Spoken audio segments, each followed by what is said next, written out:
Welcome back to another exclusive episode on the Passionate Pioneer podcast with my special guest today, Brit Costa. Hi, Brit. Hi, how are you? I'm good. Finally, we managed to have our chat together. I'm so excited. I So know let, the yeah, universe decided, not us. right. Yeah, that's correct. We just let the universe decide, and today was that day. So let me introduce Brit, who turns adversity into a force for positive change. As the visionary founder of Macromed Spa and the Princeton Company, she's not just building businesses, she's creating sanctuaries of wellness and community. From advocating for social justice alongside icons like Gloria Allred to overcoming personal tragedy, Brit's journey speaks to the power of hope and the beauty of human spirit. Her holistic approach to beauty, combined with the innovative treatments like microneedling with PRP, is redefining the industry. So join us now as we delve into Brit's inspiring story, if I can get my words out, and explore her passion for empowering women and giving back, which I love.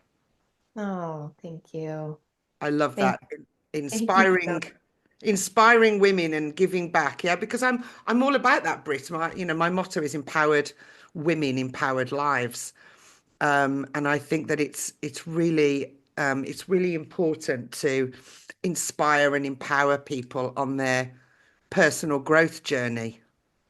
Yeah, Um, you're speaking deeply to me. I mean, that's really my goal is passionate pioneer. Like that is what I am and who I am. And while I'm doing it, I'm bringing everyone along with me. And when we're talking about giving back and fulfilling, and I have a team of about 32 in my business, and I make sure that each individual, like that, they're not just a number. And I do everything I can to give back, whether it's just being there for them and sitting and talking to them about their life or something they're going through or acknowledging their birthdays. Like to me, it's so important to fill others' cups. And I feel like a lot of business owners, they're all about like bottom lines and number crunching. That's just not me.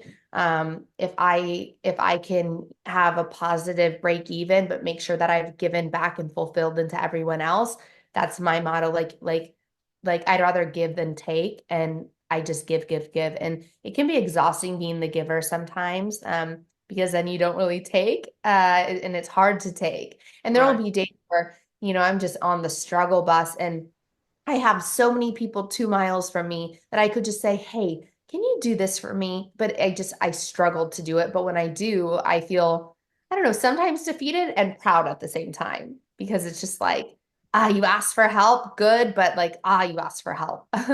Yeah, and isn't that strange? Because I feel that that's an issue and a challenge that many women face is that we've always, we're always going it alone.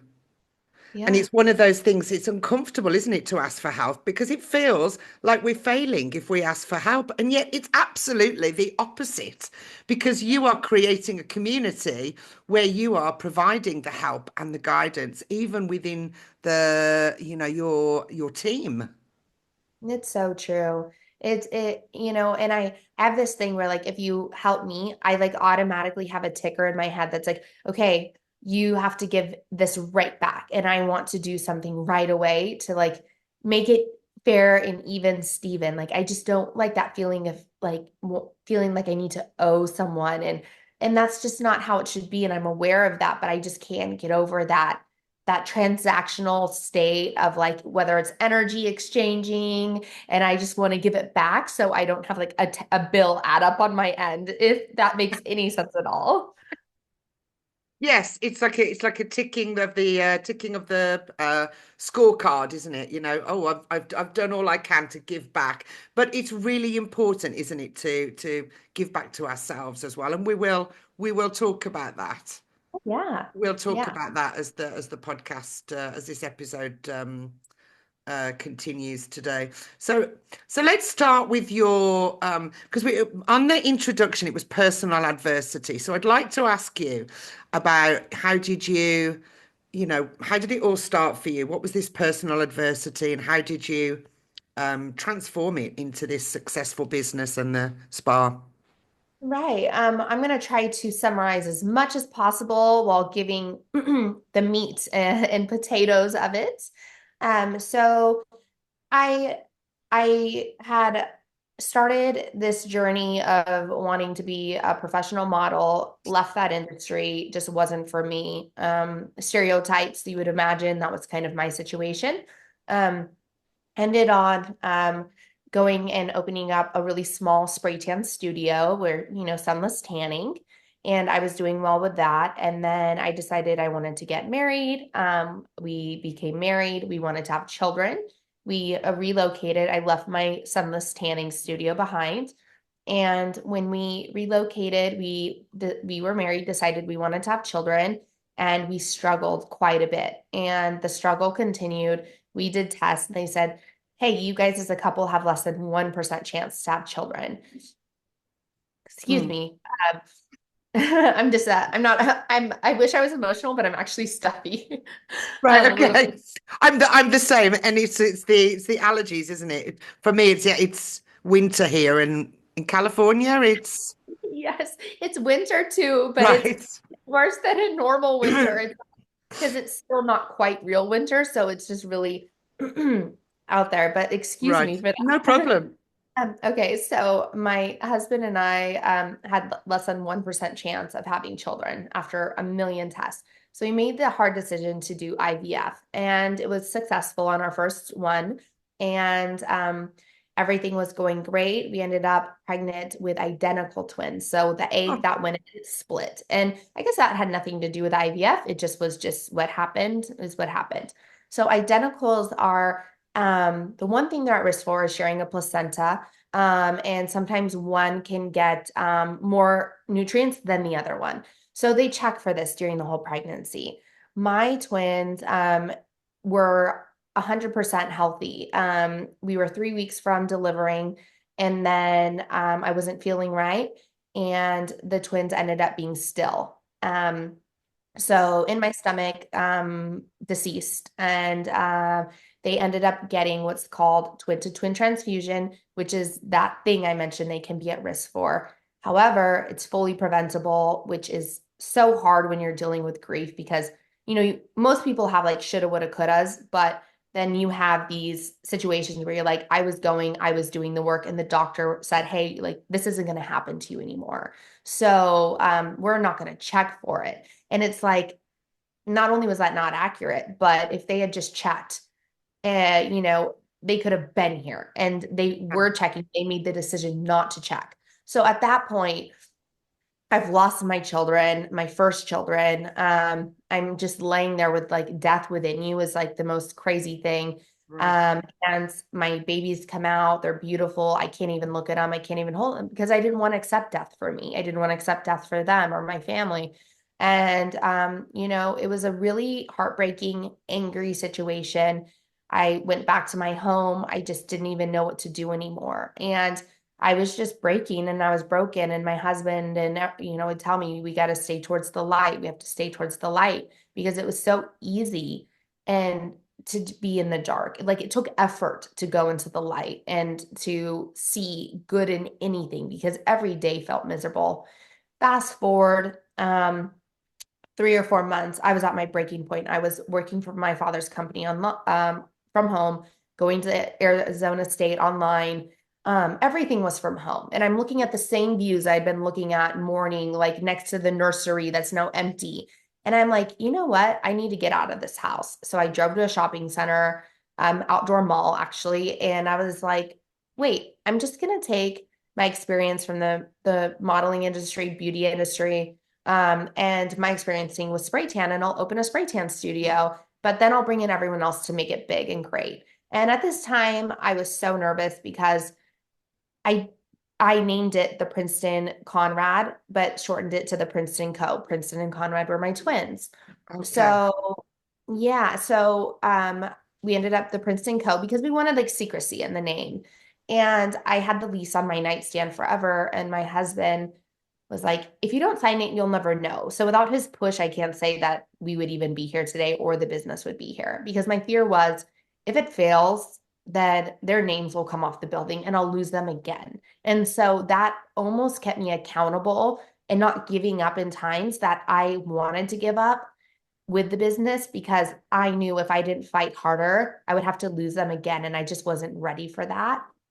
So here I am now. The business has grown from, originally one small idea and then through an adversity. And the message that I give to anybody that I'm interviewing, or if I get in deep talks with someone, I let them know I'm here to give the love that I couldn't give to my babies to you guys and the community. You guys are my baby now. Like, you guys are my world. So I also want you to pass that energy on and that philosophy on. And so that's kind of the basis that we go in on, is that's my baby. And it really is. And I do have three beautiful children now, which is a very happy ending to the story. It doesn't change the grief that you experience. And those will always be my children. And, I think people are so quick to say, oh, like, who cares what people say, but it still can affect, right? And so they'll make comments like, well, don't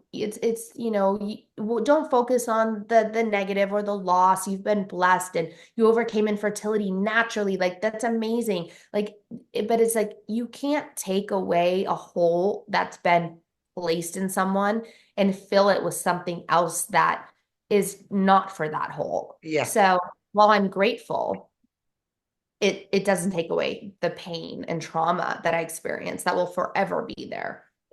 And I think that's really important that, everybody deals with grief differently.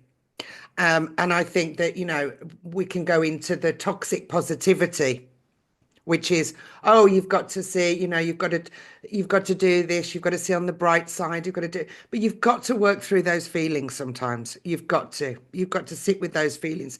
And what you also did was you changed the energy. Instead of sitting at home, you decided, I'm going to go out. I'm going to just go out for the day. Change the environment, change the energy, and I love that you did that.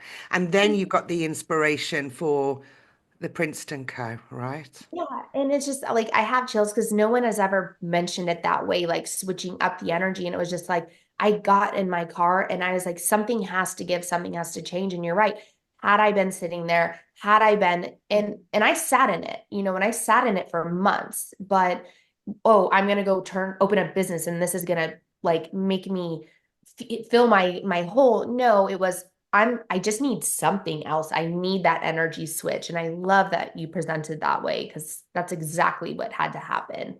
Well, sometimes that is, we're allowed to sit there for a while and and grieve, but then after a while you've got to switch up the energy. It's like, that's why I think a lot of times we feel stuck sometimes as well. It's because we're not changing the energy, and that could be something really quick, like music, to just getting up and dancing for 5 minutes, or going for a walk in nature, or going to the shopping mall, or doing something, but it just changes the nature. And the motivation of the planet, the movement of the planet all the time means that energy needs to keep moving. I And love I could talk and to you forever.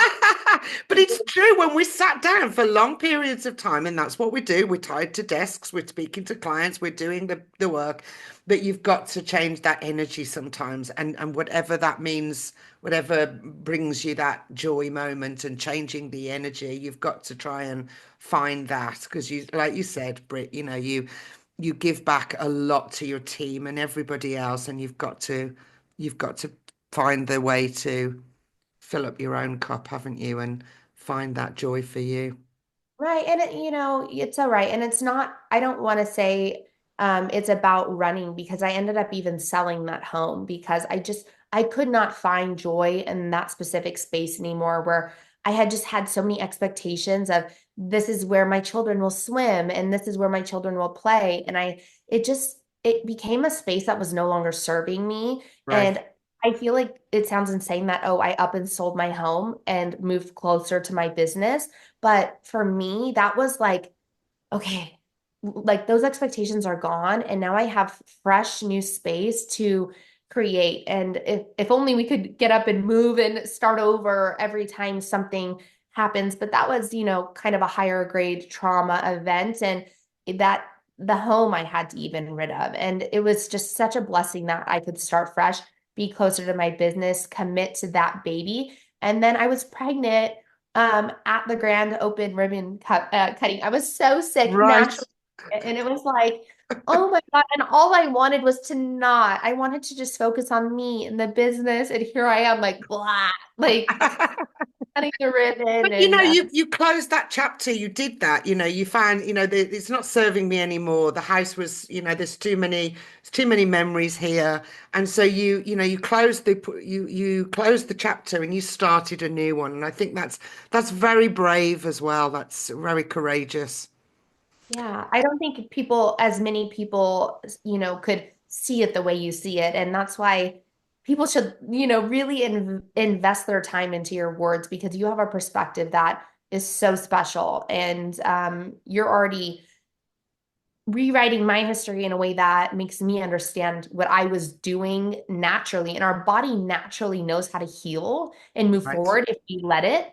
But we just chalk it up to like, oh, this. But I'm seeing that there's this like flow of a snowball that's going to be like a really cute snowman if you let Snowballs, it. I like that. It does, it snowballs. It's a snowball, it's a knock-on effect, isn't it? One step in the right direction leads to another one. And it's just the small action steps that we take towards, finding the light, towards the joy, towards what, that spark spark of interest, whatever that means to you. It's all in the right direction, and it does have that knock-on effect and snowball. So let's talk about these aesthetic services that you offer then. So what inspired you to create these spaces and foster this sense of community and healing that you have? Well, I think I had put so much effort into my personal healing journey that I felt like I was a pro and I was ready to share a little bit. So when I signed my lease, it was like this long of usage, and I didn't want to leave out anything that I could even think of because I didn't want to limit myself or my growth. So I added everything in there. And we're talking 8 years ago now. And I had aesthetics, which is, medical aesthetics. I even had a coffee shop, which I still dream of opening in my space. But it was kind of just, okay, if it can be done, if it can help you, let's do it. And there's such a stigma on beauty treatments, medically beauty treatments, aesthetic treatments, because Yeah, there's aesthetic can be used so widely, but right. medically aesthetic treatments, because I think so many people think, oh, like how could you change yourself? One, two, like I'm gonna end up looking like a Looney Tune. I mean, I think I look pretty natural and normal because I use preventative beauty, but that's my own opinion. And there's just a stigma that oh, if I get this, then I can't explain it, but there is a stigma around it, and I wanted to remove the stigma. And my Right. point was, we're living longer. We want to age more gracefully. There are things that you can do that can make you feel more self-confident. If you feel more self-confident, then you're gonna be more whole in general. And so, people may worry about changing themselves, but people color their hair and they don't think twice, and those are chemicals, you Right. know? So my thing is, like, if you just want to like prevent like a wrinkle, or if you want a little more volume somewhere, you can do that gracefully. And then I did see so many medical spas overdoing people just for the bottom line and the dollar. And it's like, you look at someone, and if that's their choice, God bless them. But if that was a medical provider, we would genuinely respectfully turn that person away with love. And we would just say, listen, we personally believe that we would be doing you a disservice. And, we personally feel that this area is overfilled. And I'm so sorry, but it is not just a cosmetic choice at that time, it's a medical decision. And it would be medically irresponsible to kind of alter and disfigure that person that some people do. I know some clinics have, Hmm. must sell X amount of syringes today. We have no standards whatsoever of what must be sold. And that may be for smaller growth, but it also leaves for clients trusting and coming back Right.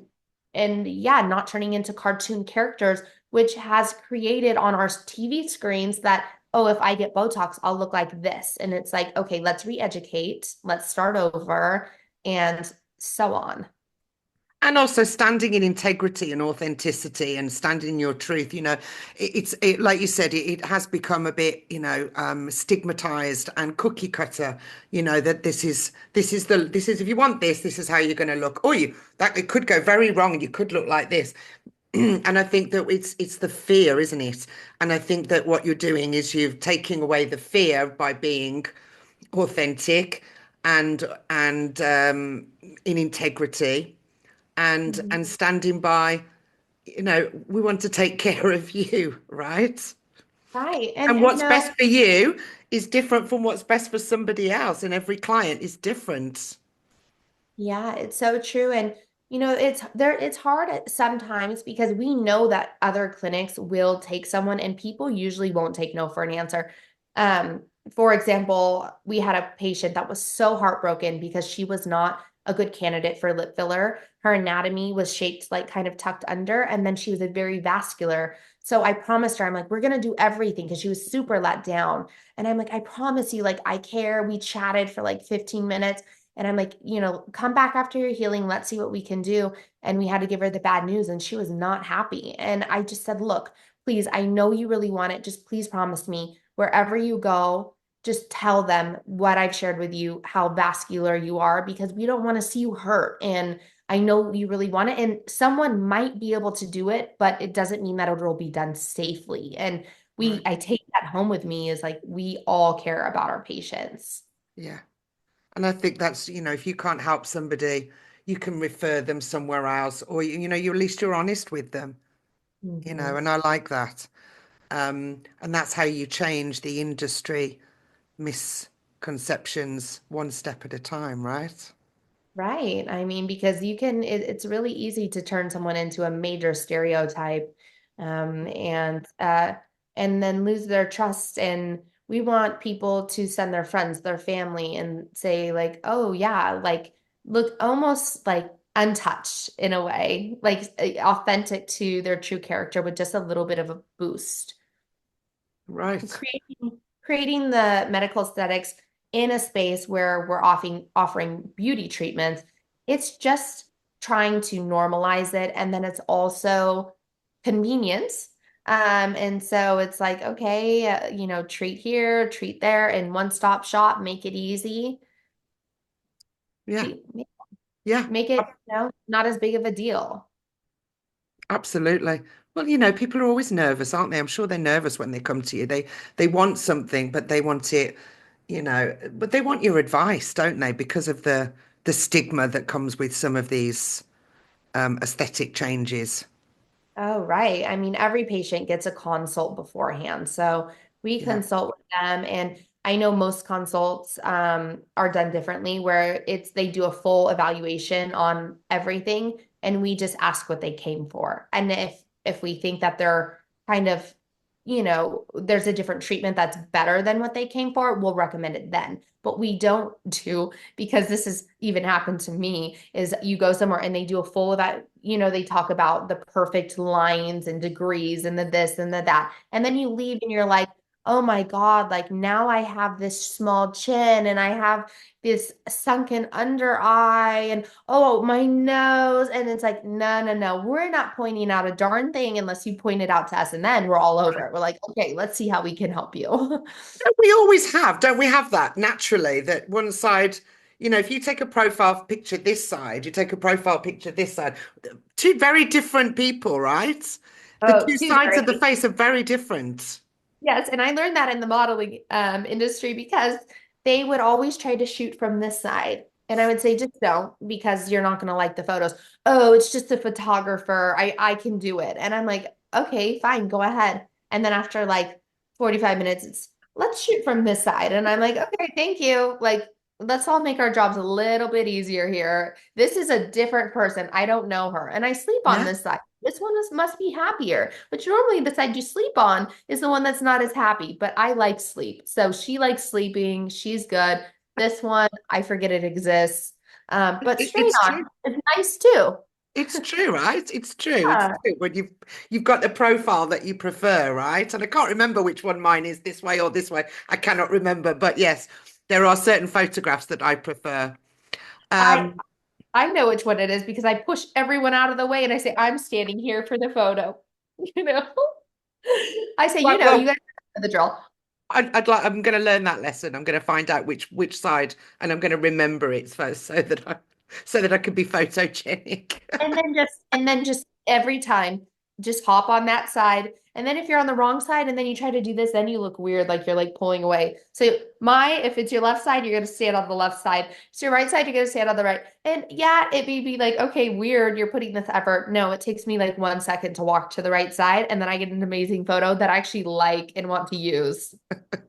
But what a problem is when you have multiple people that all have one good left side. Now, if they know the trick, and I've taught the whole family, now they all want there, and now you're in a prom photo where you're all back to back, or like a maternity photo. So it's quite funny. So you like making a positive impact, don't you? A positive impact on I want society, on your everyone. community, on family. But apart from that, let's talk about being a vocal advocate for social justice issues. How did that come about, and how does that balance with your entrepreneurial pursuits? Um, you know, have you ever seen those memes where it's like praying to God that I'm not on the strongest warrior list this year? Have you ever seen them by chance?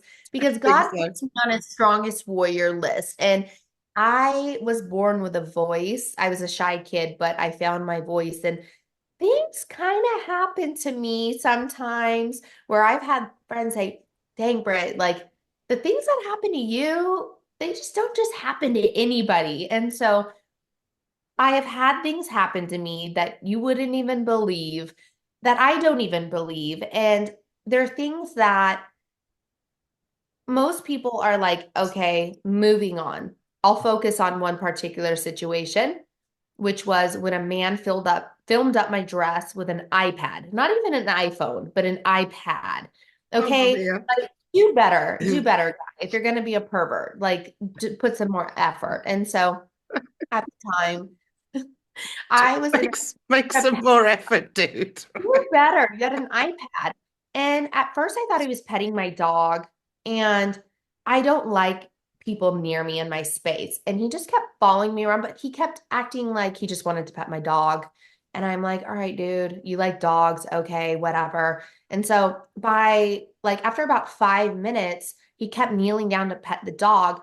And I was talking to the front desk girls, and I said I didn't like Yorkies, and they owned Yorkies. So I was like so in the zone of like, oh my God, no, they're totally cute. Anyways, so while I'm in like word vomit, I look down and all I see is a corner of an iPad with like the camera lens. And I'm like, okay, is that a coincidence? Because it was balanced on his knee. So I spin around and I look and he looked caught. So right then and there, like I froze and I didn't know what to do. And so I just grabbed a piece of paper and I wrote, please help. He's filming me, I think, because I didn't want to accuse the man. And so they were just like looking at me. And then he got up and ran out of the shop. And then like I was like sick to my stomach. So we call the police, and the police are like, listen, he's just a pervert, let it go. Um, this, that, and the other, right? So I was super unsettled, and they found this surveillance tape, and every time he was petting my dog, he's sticking the iPad under my dress. And so I was like, I have to pursue this. So the police said, hey, he's a pervert, we'll do this, that. Well, he had like a LA County badge on. Said like I forget now because it's been, gosh, probably 10 years or something like that. And I went on LinkedIn and I looked up whatever his badge said he was. And I went and after about 7 hours, I recognized his face on LinkedIn. And so I turned him into the same police, and they're like, we can't believe you found this man. And I'm like, well, I can believe it. And so the pet shop people called the news, the whole thing. And then come to find out, the man had been doing very terrible things to very many people, peeping in people's windows. He had been hurting a child. He had been putting cameras inside real estate homes. So Right. listen, I Don't these stopped smaller crimes lead to bigger crimes eventually? too. And so that was just one example of Mm, social justice. So then we found out that filming someone with your phone or iPad is not considered illegal because you're in an open space. So the laws are not up to date with technology. right, So had he right. had it in a briefcase with a hole drilled, then it would have been illegal. Um, so however, the judge saw it differently. So that's why I advocated with Gloria because I just knew she has a very strong voice. And we were advocating to change the laws because that just encourages everyone to go out and be perverts if they want to be perverts. So, long story short, it would have been a felony. Now it would be a felony. Now it's a misdemeanor. But because of our work in doing that, I had to do court appearances, press conferences. I wasn't paid $1. And I just did it because I wanted to help people. And when I find a glitch in the system, I fix it. And I think Right. that's why some things happened to me. That's one example. I hope it wasn't too long-winded, but it needed some background.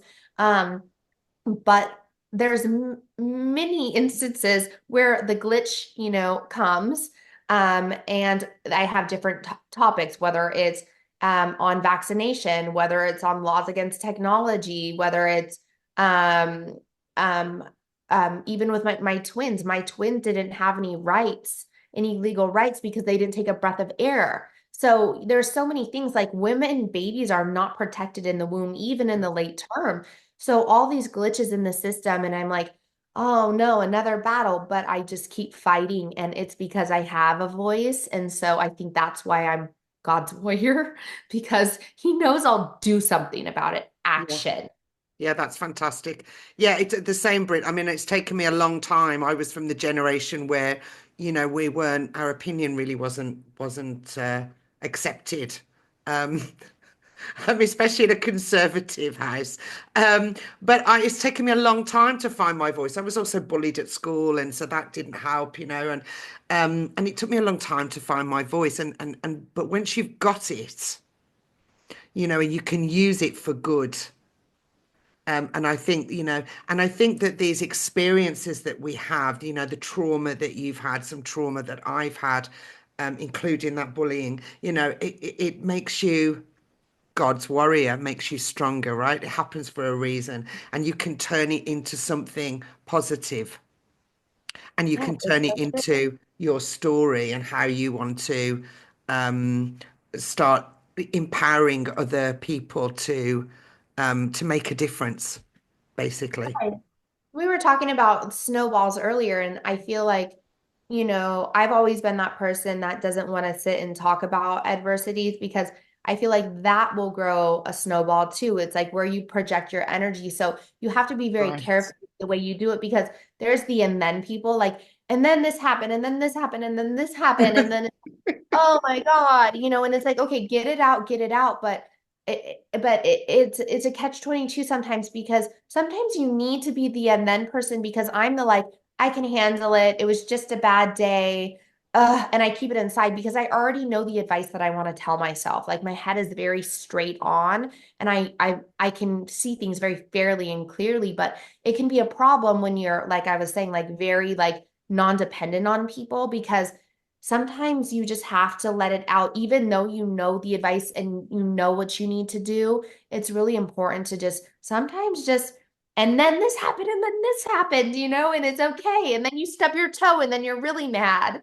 But hey, honestly, anytime I've ever Because stubbed, thoughts create feelings, right? Feelings create behavior, right? And it's that cycle, isn't it? So, and then, but a bad day does not make a bad week does not make a bad month, etc., etc.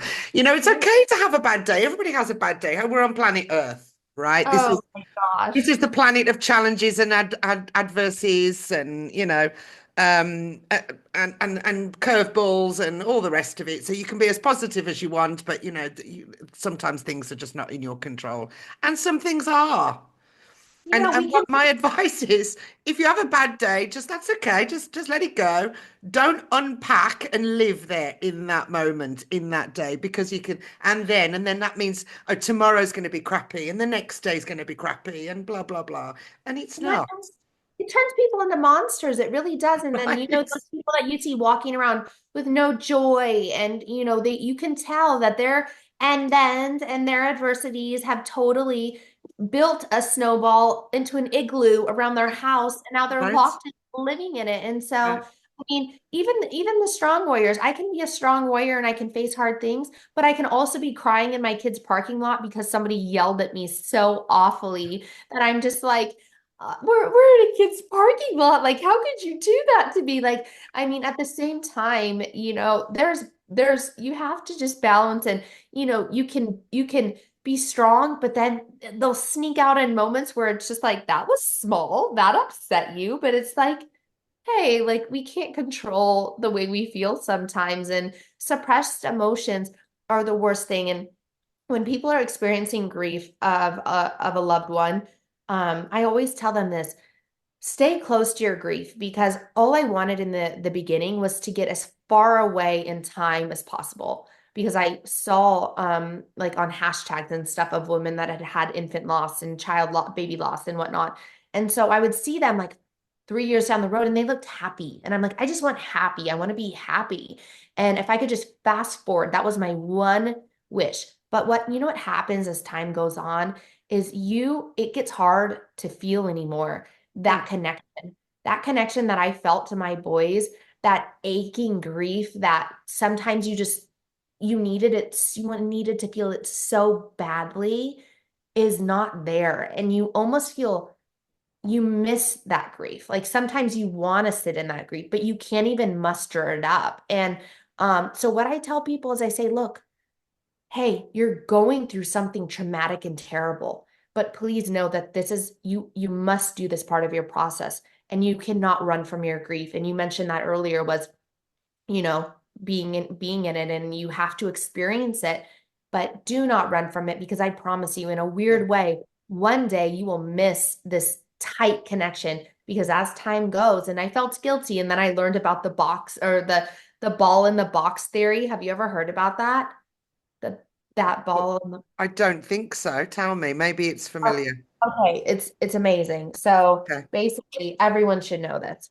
So Okay. it's like, this is my box, right? Yeah. And then in the beginning of grief, you have a big ball, and that's your grief. Can you see that? Yeah. Okay. So it hits the corners all the time because your grief is so big. Well, as life goes, your square gets bigger. Your grief doesn't get smaller. So the square has gotten bigger. And now your grief is just the same size, but life and events have happened so much more. So now your little ball only hits the sides so often. So, and then it just keeps going on. So it's not that you turn cold-hearted, or you're Right. healed, or you're this, but life just keeps happening. And now Yeah. your ball is in that life. Correct. Life Mhm. continues. Yep. You've got to just get through it. You Yeah. can't just push it down. If you squash it, this is what happens with disease. You just internalize everything, and it's not good for your physical health, your mental health, your spiritual health. You've got to process those feelings, right, Britt? And And and then you come through it, and then you continue, just put one foot in front of the other, and because life does continue, and sometimes that does sound a bit hard, but it does. It does. But there's something that I learned is, when you go through a loss or a traumatic event, or a very bad situation, you realize that life is not promised. You are not invincible. Before my loss, I had been through, like I said, the warrior stuff, but I felt very invincible. Nothing can happen to me. What could possibly happen to me? You feel like you're going to be here forever. You feel right, untouchable. You have this ego about you. When you get knocked down and kicked really, really hard, it is like humbling, and you realize now that life is precious. It is fragile. And when you walk around in something where you know things are fragile, yeah, you don't need to be on eggshells, but you see it in a more beautiful light. Yeah. Everything is more beautiful because it's temporary, it's fleeting, it's fragile. And to me, that was one of the biggest takeaways is I would sit back, and I remember we were returning gifts for the twins. And there was a couple fighting with twins, brand new twins. And it was just like a sign from the universe. And they're fighting and they're going at it with each other. And I'm just like watching and observing. And I think they don't even know what life could be like for them. They are so stuck in their blessing that they can't even see past the delicacy of how much work it took to make this beautiful for them. And I like prayed for them, and in my mind. But That's now nice that you did I that. live, thank you. Now I live in a place of I am not invincible anymore. And it's humbling and it's amazing because once you have to experience it to really feel it. Very good. Yeah, yeah, that's really lovely. Just we try and send love and light to people, even, in the in situations like that when we're just normal situations where you see, people fighting, people at odds, people that don't realize that what they have, It's right? so true. It's And so that true. life is precious. It is. Yeah, it is. No fault to them for not knowing the difference in what could have been or would have been, but just try not to get stuck in your stuff, like we said, and focus on Nice. your blessings and be slower to anger and quicker to forgive. I mean, these are all things I sound like a fortune cookie, but these Well, are the I these are did. the things that got No, me you by. don't. No, you don't. No, you don't sound like a fortune cookie, but um, you sound like like a bit of an angel. So I'd like to talk about this this Angel of the Month program that you have that demonstrates the power of recognizing and celebrating women's achievements. Tell us about this program that you have. Yeah, so you're going to be slightly disappointed. I halted the program, but it doesn't take away from the women that we gave to. And I'll explain Right. why we halted it. So I halted it because we would have people write in on behalf of someone else that was doing amazing things for the community or was experiencing something really hard that we wanted to give them a boost. We would bring them in, we would give them a full do-over and whatever they wanted. And we would just kind of treat them like a VIP for the day and some goodies. I halted the program because we were getting a lot of submissions and we were getting a lot of frustration, such as, well, you picked the woman who lost her Oh, husband, and I had lost my husband. And it was just like, oh, like one thing that right. one thing that but it became so often like I'm like, please consider me next time, please. And it was just it became kind of like a trigger for me. So while I would like to take credit for the program, I feel sad to take recognition for it right now because it was just I'm too mom and pop to be able to filter. I feel like they have contests with like big companies and they do things for someone really special, but it Right. was becoming where I was really accessible to people hurting and I couldn't help all of them. So I just had to halt it. And I'm Right. thinking maybe when I do start it back up, it will be more of like a random selector thing because people were trying to compare their grief. Like, well, Right. you celebrated a girl that like broke up with her fiance for 5 years, but I like lost my dog or and there was like it was like a competition of who Right. more, and it's like Ah, pain is pain. And it's just I wish I could take more credit for it, and I'm right. very Okay. You're just dealing with a lot of everyone's egos getting in the way. And and that's it that's and they miss the whole point. right, That's and it not was your fault. we just wanted to highlight someone once a month. And um yeah, I hope it'll come back when the time is right, but it doesn't take away from the women that we did pour into. And it meant so much to them. But we do think we do things all the time. When I'm in there and if I see someone's having a hard day, I mean, I will be a little angel and I'll walk up and I'll hand them a little gift of this or that. And you have That's no idea. already, I saw that when you said that that's what you did when you saw the, the couple with the twins, and then you're dealing with your loss and you sent them love and light. I mean, you're already doing, you're already in the light, aren't you? You're already a light worker, right? Oh, That's absolutely. that's obvious. And being a light worker, you need rest too because you're Yeah, you're very empathetic. And so I feel like while I'm a light worker, I'm also that big rester, and I've got to take that time for myself to rest and recharge because yeah. it can be exhausting being very caring. Yeah. Yeah, I hear that, Brit, because honestly, my mum used to tell me when I was younger, oh, when you get older, you'll need less sleep. Well, actually, since my spiritual journey has evolved and I've evolved, I actually feel like I need more sleep now because I'm empathetic. I'm giving a lot of energy. I understand how energetics and intuition work, and I'm doing light work, and sometimes it can be exhausting, right? To It, give to oh, give it all of really, that positive it really energy all the can. time. You need to rest.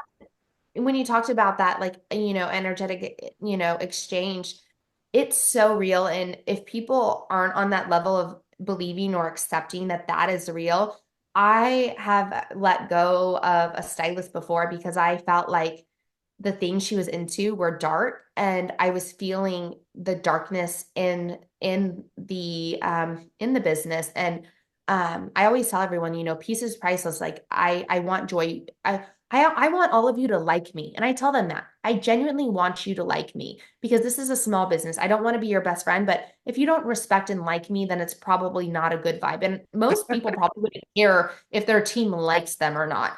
I want them to like me and I want it back. But what I don't want is someone that has a dark energy touching heads of people because to me I'm like you must protect the people and that exchange. Like I've even had a massage once where the lady was really, and I just said, hey, let's just I could feel her bad energy, and when you become aware to it, Oh and yeah.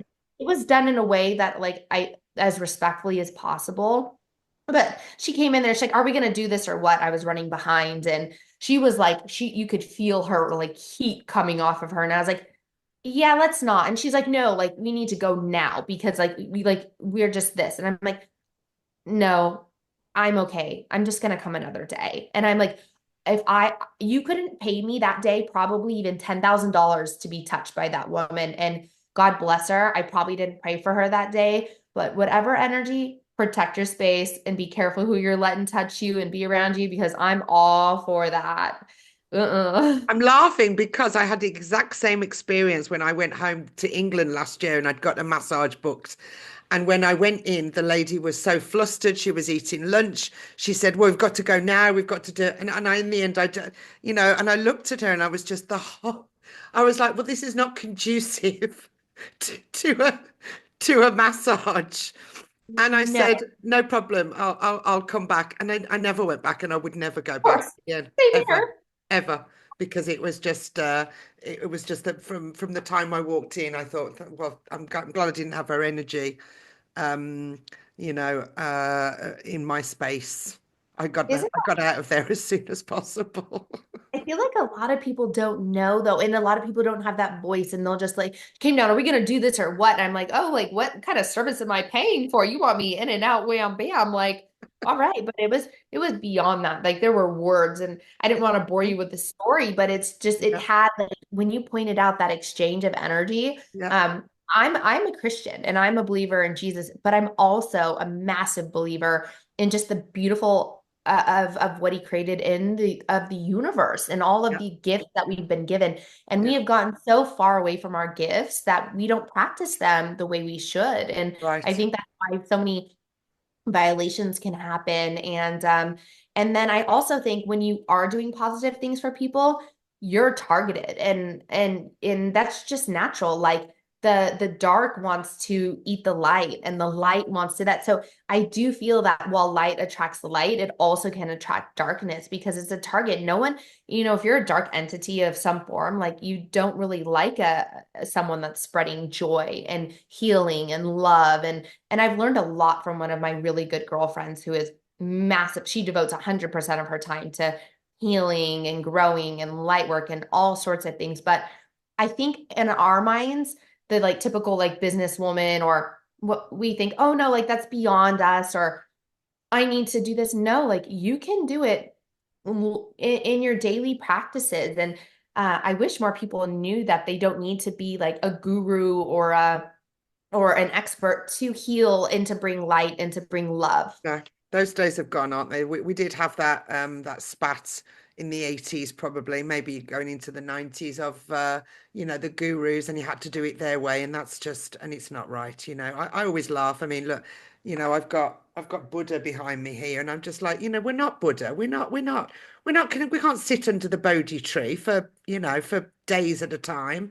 I'm lucky if I can cross my legs. I'm not, I'm not a truly enlightened being, but I'm an enlightened being. I am a sovereign being, and I do my best. But you are right with people will pull you down, and misery likes company. So Mhm. misery, you'll see negative attracts negative. Um, and also the fact that, we are very, humanity is very judgmental. I do feel that there are more and more people that are on our wavelength, Brit. They are come towards the light. Right. Come this way, come this way. And there are more and more people that are waking up and seeing that and seeing the beauty of this planet and understanding that, it's in chaos. Okay. The world's been in chaos before, but we're in a better place now, I feel, that we can see it for what it is, self-awareness. And you can say, okay, that's not for me. I'm going to Right. choose this. I'm going to focus on me. I'm going to focus on what I do, follow the joy, help other women to follow the joy and bring more women and create this community. I can't help what's happening in the world. It's not Right. my bag, right? Control the controllables and the things that you can't control. You know, if you do have the choice, you are technically controlling it by like exiting your life. And those Right. can be decisions that people have Correct. to. It's not easy to make a decision to say, okay, you're no longer in my wavelength. Like we're just gonna, but people aren't meant to be together forever. And whether it's a person, place, but when I say like the uncontrollables, we're talking about like way beyond the spectrum of, we can do what we can, but Yeah. spend so much time on it. It's just, nothing's ever going to be perfect. And that's what perfection doesn't exist. Um, but Things happiness things can. things grow where energy flows. I think that's the things grow where energy flows, right? So it's where you put your energy. So it's just if you don't put your energy towards some of the things that you can't control, focus on what you can control and put your energy into that. And I think that's what we both try and do, right, Britt? You are just the voice of reason. You can summarize everything into just one beautiful like haiku. Well, I guess that's my forte. I love it because I am a woman of many words, or none. I'm either no, I don't answer a phone call to save my life, but I'd probably text 911 if I had to. But when I'm vibing, it's definitely important. But I can tell a story, let me tell you, and I kick myself because I'm like, am I going fast enough on it? But details matter sometimes. Entertaining Yeah. can be good. Yes, I'm the same. Well, I used to be. I've tried to learn through speaking, public speaking and coaching and that, stick to the kind of stick to what I know. I tend to go off on many tangents when I'm telling stories and talking, and I have to sort of rein it in, and I've learned that, right? Yes, and you're very good at it. And your pod, I have to tell you, I am going to be a number one subscriber to your pod because I can tell that you're bringing the best out of your guests. And I'm so blessed to be here right now. I'm excited, and you just have this gift of taking the strong message away. And I'm just like I'm fanning girl. I'm a fangirl right now. Wow. Huh. Hmm. Print that, write that, print it, write That's it. fantastic. So, Mhm. so okay, so let's talk about the power of purpose, because I think that that's, one of the podcast is one of my purposes, to get this message from many women telling their stories. So, how has your personal journey shaped your leadership style and your ability to inspire, empower others? I love that you're doing that. I think most importantly, I would feel like a failure a lot in the beginning. And then you start to realize that one, you can't please everyone, and two, you're not perfect, and neither are they.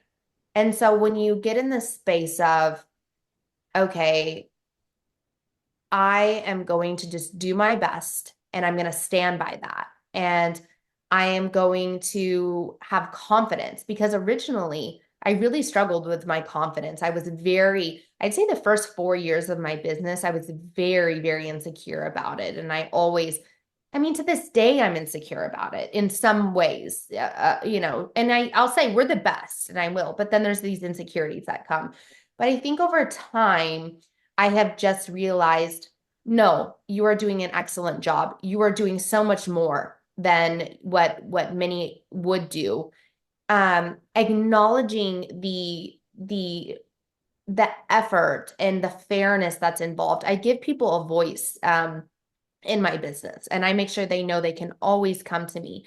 But at the end of the day, I think the biggest thing is I have my motto, peace is priceless. And so if it's costing me my peace, I can't have it. And so it's that finally that big girl step where I put on my big girl pants and I said, my peace is priceless.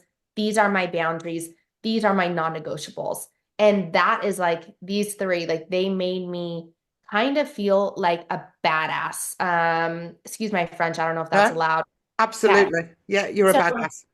that gave me my baddestry badge. And now I say, I go back to those three things. Is it costing me my peace? Is it is it crossing my boundaries? Um, have I given it my all? And if I go through this list, it's easy for me to make a decision, whether it's a person, a place, a situation, a this, but I know that I have to just put it to bed after that. And that has created a better version of me because now I am this person that went from, oh no, I hope they like me. No, hey, we need to like each other. I'm sorry, because we are working in the same space. So Right. I'm not saying you have to like what I like. I'm just saying like me. And when I say like me, respect me. And when I'm saying respect, I just feel like is less demanding than respect.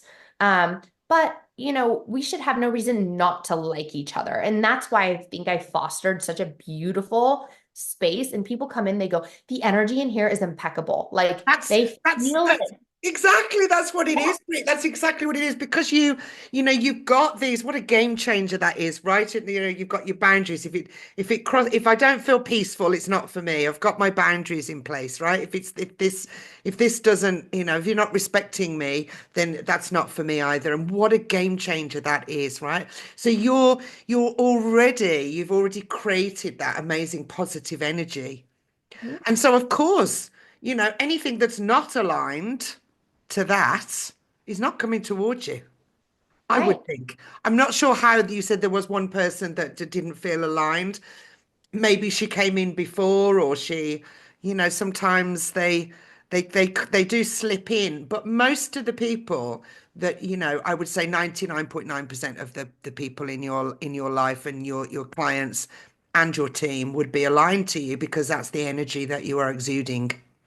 It's so true. I mean, the situation with the she had been there for 5 years, and I think to everybody I might have looked like a monster because they mostly weren't looking at a monster that I mean, they were like, okay, we respect your decisions, but they had fostered a different relationship than I had experienced. And I think after like the 40th like interruption of peace and respect, I was like, I can't keep continuing because what you allow will continue.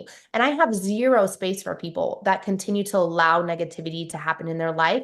And sometimes you got to make the hard decision. And then you Yeah. feel like you have to explain yourself.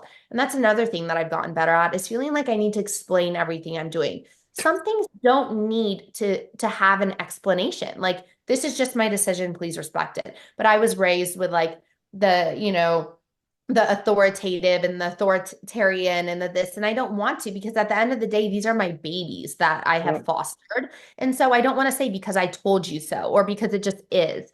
So there's always one thing I'm working on. It's just, which is I'm already halfway there, is I'm better at the need to explain. But at the end, yeah, I'm getting better at cutting back that in general, just not even needing to make a public statement on my decision. And so yeah, Good. and but you mentioned, guests coming in. We had a week where two like fully unhinged people came in. Like there was screaming, there a full incident. Like she even pushed one of my guests and we started to think like what is happening? And I don't know if it was some type of just like I don't really believe in coincidences, but I think sometimes like you said, like you can also like I was mentioning, you can kind of attract negative things, but overall of the one-offs, we do foster that space of the aligned people and the people that feel it. And it just flows like and there's so many personalities and it just flows around and everyone, and it's contagious and Was quite that obvious though, wasn't it? That was quite obvious. They tried to get into that positive energy. They're like, oh, we want some of that positivity. And we're trying to come in. We're trying to come in. And it wasn't working because you saw it immediately, right? So it's um I really love that you've got that, those things in your the foundations of who you are already sorted. So apart from that, what other strategies do you use for your well-being on a daily basis? Um, well, I definitely, okay. I have to have a coffee in the morning, which is so silly, because my coffee brings me joy. And uh, Good. that's a little act, but just having my coffee is just a treat to myself, okay? Fantastic. I have a very supportive husband, who has like he's kind of seasonal in his he's in the baseball industry. So it's, how their months work, baseball. So I have him a lot. So when he's on his off season, he picks up a lot of the loads from me with the children. And he does, I mean, he'll help cook, clean, this, that, and that's we're when people say like, "Oh, my husband helps me do this." No, like it's both of your jobs and we each pick it up, but he picks up the slack. So he'll pick up the slack for me, and that gives me time to pour back into myself. But there's times where it's like I love my children, but I just need a break from them today. And there's nothing wrong with that. No, Uh, nothing wrong with declining that. calls, declining texts. I'm just not in a place where I can foster a conducive conversation right now. And I love the person. I'm just not in the mood. So really for my well-being, I pray a lot. Praying can get me through almost anything, anxiety, insomnia. I can pray myself to sleep. I love baths. I love music. Um, it's just I love setting goals and intentions. Um, when I complete a task, it's a big deal because I am a little bit ADHD. So that is like a huge boost for me. It's you can do it. So it's really exciting to be able to complete a full task because I'm a 99 percenter, but that 1% can stick around. I'm looking at things you don't want to see right now that have been piled there for for months. And I'm like, how that would take me literally 1 minute to take care of, but it's just, I don't know, maybe I like things to do on the to-do list. Yeah, I'm a recovering shiny object syndrome person, right? I'm just, a bit like the ADHD. Oh, look, I'll start this and I'll start this and I'll start this. You want to take it all on, Yeah, and yeah. you just can't. And I No, think forgiveness too is a big thing, forgiving yourself. And even if it's for something silly, like, oh, you said you were going to make dinner tonight, you didn't, and now you're ordering pizza. Like, okay, well, hey, everybody ate, right? And it's just like stop having and I've gotten better at like comparison is the thief of joy. Like you see some of these moms on social yeah, media and they're like their schedules and the this and it's like okay, like that's not real in my world. Could I do it? Sure. Like, but what works for them doesn't have to work for everyone. And just stop comparing yourself. Everyone's household's different. You don't need to be an Instagram mama. I mean, all yeah. power to them, but it takes time to do do that work as well. So Yeah, it does. It does. I really like that, the fact that you take that time for yourself, the fact that you don't, sometimes you can't be around the kids. Sometimes you need that time for yourself. Sometimes you'd like to just go and take a bath. It's really nice that you've got support from your husband as well that picks up the slack sometimes. You also need that support. I take mornings for myself. I don't answer the phone at all. I don't take any calls. I don't start any work until 12 o'clock. I take that whole morning for me because that's the way I work, but I work till later. I but find that's that more productive for me, and that's the way, but that's not for everybody, right? But you know what? That's a great practice because it's one thing that can change the trajectory of your day. And so by you taking that time for yourself, you've already grounded yourself in your day and in your mood and in your feelings. So anything that comes along, you're more prepared. So that's like a version of you really not only taking care of yourself, but now you're protecting your energy for the rest of the day, which is really rad. Do you know the other funny thing, right, is that my weekend is not traditional. I'm just not traditional, right? I try and break the rules, but Okay, we like that. my weekends are in the week. I actually work on the weekends because I prefer to, because everybody else is off.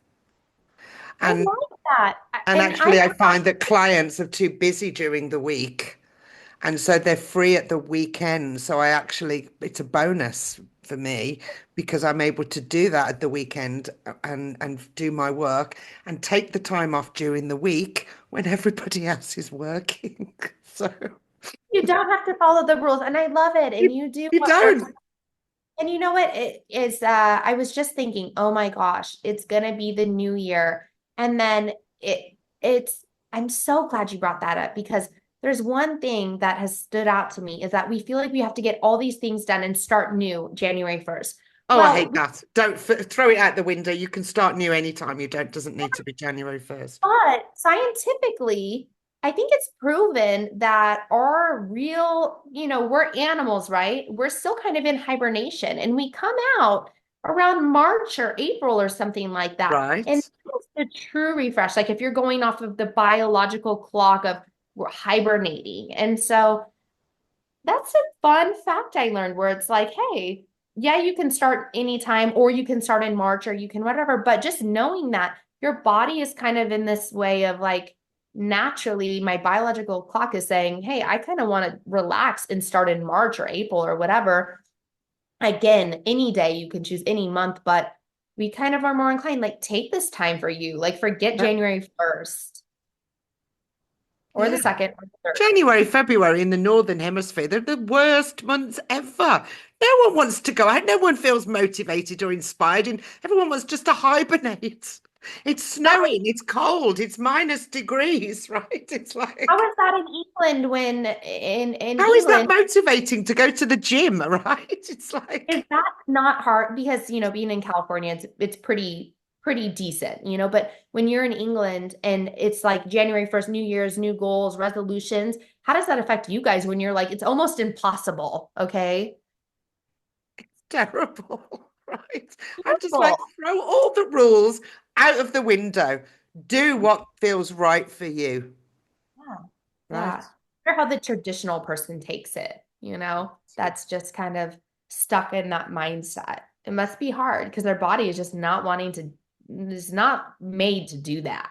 Well, that's why we're here, right? To as way showers. Right.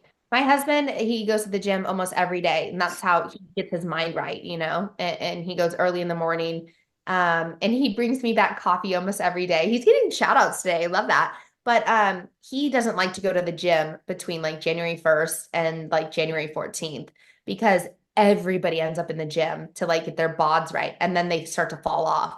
So he'll go at like really odd hours, and then he's like, "Oh, I'm so glad the first is over because I was so sick of it," because like people fall off. And anyways, just something else, observation. Everyone wants to get their body right. Well, it's the New Year's resolutions that just failed. You're just setting yourself up for failure. Just choose a day. It could be your birthday, it could be any day. Just choose a day and set an intention and do it. It does not have to be January 1st. Please don't let it be January the 1st, especially in the Northern Hemisphere, because it's not going to work. I love that. So Hopefully, questions I ask all my guests, Brit, before we sign off here. If you could go back in time and give your younger self a single piece of advice, what would it be? okay. When I first heard this question or read this question, I spiraled for like 4 hours, and I wanted to tell you that. My mind raced and raced and raced. And then I realized, oh my God, how much unresolved trauma do I have? But I will fast forward through that. And I finally came to my answer. One is a joke, one is real. The first joke is buy crypto. Like I would have myself buy Bitcoin and like crypto, and I would be on a yacht. Okay. That's my joke. Okay. But it's solid advice.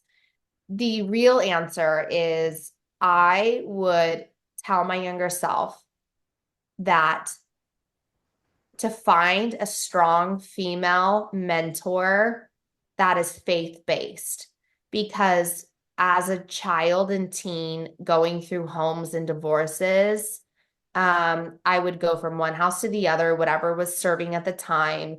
And there was so much chaos in between that I completely disconnected from female figures at the time. And my father could only like really do so much. And if I had just had a female figure that I could have felt, not that there wasn't people there, that I would have trusted and felt safe to open up to, there were things that my younger self could have prevented, harm, ache, just so many things. I didn't even like know makeup, or like it's not that makeup matters, but there were things much bigger than that. So really, I just needed someone to lead me to the light in dark situations, and I didn't have that, so I had to do them alone. And if I had that nurture, and this is no knock to my mother because she is like my best friend, but like I said, we go through stages and phases of our growth. But at that time, I would have loved to have trust in a faith-based female mentor that you feel safe with. And you're not invincible. And I don't want to leave the pod on like an empty note, but about half a mile from my mom's house, there's been two jumpers off the freeway in high school. They were both in high school. And it really shook the community. And I just thought, if only these people knew that life goes on, because as a teenager and as a child, you cannot see past it. And God bless them, God rest their souls. But it was like 2 weeks apart, and it shook them. And I remember being a teen, driving in my car, bawling over a boy. And I just thought, and I'm sorry if this is too heavy, but I want to be real. I thought, if I just let go of the wheel right now, like maybe I wouldn't hurt anymore. And I thought about it, and I didn't do it, obviously. But how sad is it that this beautiful life that I have had ahead of me would have been gone in an instant over what felt like the most achingly pain that could have ever happened. So I know I kind of took it to a darker turn, but the truth is our youth and our younger selves, don't see things in a light that we see because we've gotten through it. Yeah. So I'm sorry to have taken it there, but it was just such a deep, profound question to me, and it raised so many emotions. Yeah, I love that. I really love that answer because I do think it's really important. I think teenagers especially, they're going through so many changes and and they've at the moment they've been through how many changes in the last, 5 years. Um, with having to stay at home and, with new technology and isolation. And there's a lot of I think teenagers are having a big problem right now. Well, they're coming out of their teenage years right now, but they've gone through their teenage years in a completely different way to us. And I think we need to have a bit more compassion and empathy and kindness here. And I think that's just on the planet in general, in my opinion. It is in general, and it was my alma mater. I went there my senior year, and these children, like I think of them, and now my sister sent me yesterday, and it's probably why it's on my mind. But they put signs up like "Please call," which was beautiful, like Right. the city signs up, but right next to my mom's house. And man, I was feeling like when I was thinking about what would you tell your younger self, I was Yeah. thinking, I wonder if the school would ever be willing to let me speak to these kids because, like I said, I was in my car once before, and I felt very, very committed to those feelings at that time, and yeah, so I think you are right. It's nice to have somebody that you can reach out to that's there to talk. It's there for somebody to just listen. right. And like I mentioned, I had my parents, but I didn't have them, like I had Yeah. already rejected that. So if you can just have someone you can talk to and trust that is, a bit older and that faith-based that can give you hope, Yeah. that would be just a dream. But we can't go back. And it's But nice we the but we can move forward and we can help the next generation and the next generation and the next generation. Right.